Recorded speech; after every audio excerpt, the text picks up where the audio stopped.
नीट paper leak घोटाले को लेकर अब अमरावती में बड़ा संग्राम छिड़ गया है। देश के लाखों छात्रों के भविष्य के साथ हुए इस खिलवाड़ के खिलाफ एनएसयूआई आगामी 5 जून को अमरावती में एक भव्य मशाल मोर्चा निकालने जा रही है। ये मोर्चा इरविन चौक से शुरू होकर जयस्तंभ चौक तक पहुंचेगा।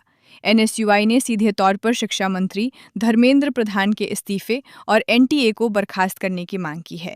इस आंदोलन की पूरी रूपरेखा बताने के लिए आज यानी बुधवार 3 जून को दोपहर 1 बजे अमरावती जिला मराठी पत्रकार संघ में एक प्रेस कॉन्फ्रेंस भी बुलाई गई है। हर ग्राउंड रिपोर्ट के लिए देखते रहिए सत्कार न्यूज 24। एक शिक्षण व्यवस्थेत मोठा गोंधळ चालू आहे की नीटचा एक्झाम ही चौथ्या वेळेस पेपर नीट प्रकरणात झालेली आहे। तर हे वारंवार याच गोष्टी होत आहे, यामुळे एनएसयूआय तर्फे देशभर तीव्र आंदोलनं चालू आहे।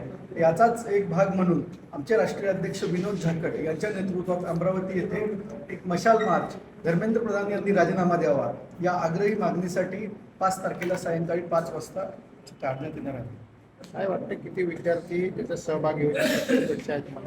याहून हजारोहून अधिक विद्यार्थी या मशाल मार्चमध्ये सहभागी निश्चित होणार आहेत। पीसीच्या अनियमिततेमुळे विद्यार्थ्यांच्या भवितव्यावर मोठा प्रश्नचिन्ह निर्माण झालेला आहे।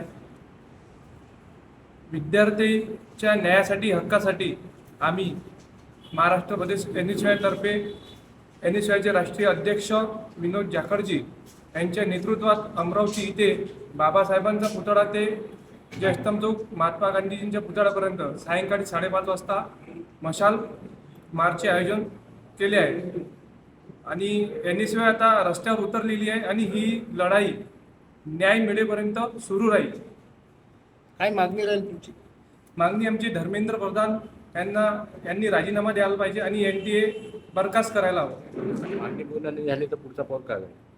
एनएसयूआय रस्त्यावर उतरलेलीच आणि न्याय मिळेपर्यंत पूर्ण ताकदीने समोर जाण्याचा प्रयत्न करणार आहे आणि युवकांमध्ये विद्यार्थ्यांमध्ये राजीनाम्याची त्यांची